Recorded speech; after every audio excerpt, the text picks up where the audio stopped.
Merci. Donc, oui, je vais présenter l'amendement par rapport au tourisme. Ne mettez pas votre casque, pas avec moi. Donc, l'amendement portait sur la nécessité de la régulation touristique et sur une priorisation des moyens publics, donc régionaux, vers le tourisme social et éducatif.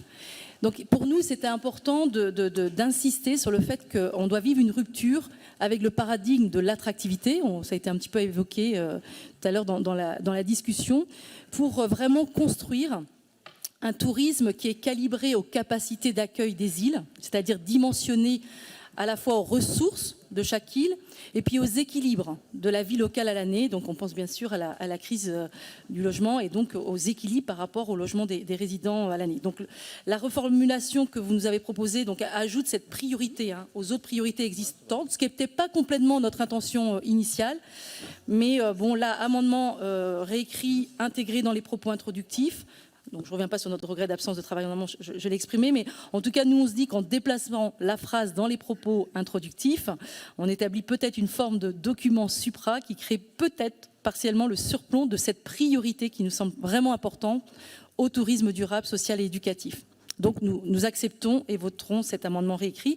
Je voudrais juste dire que donc, ça a été discuté en commission aménagement, donc on a retiré l'amendement desserte maritime par rapport à l'expression du vice-président Michael Kernez. En tout cas, voilà, qui nous a dit que dans l'écriture, il y avait un regard très particulier dans l'écriture de la future DSP. C'était quelque chose qui était particulièrement regardé. Donc je voudrais juste redire qu'on avait mis l'accent sur le fait d'avoir un regard vraiment plus différencié sur la politique tarifaire entre résidents principaux et autres passagers. C'est notamment justifié pour les trajets avec les véhicules qui restent onéreux pour les Iliens, alors qu'on sait que la vie est chère sur les îles, que les revenus sont très modestes en comparaison aux revenus des autres Bretons.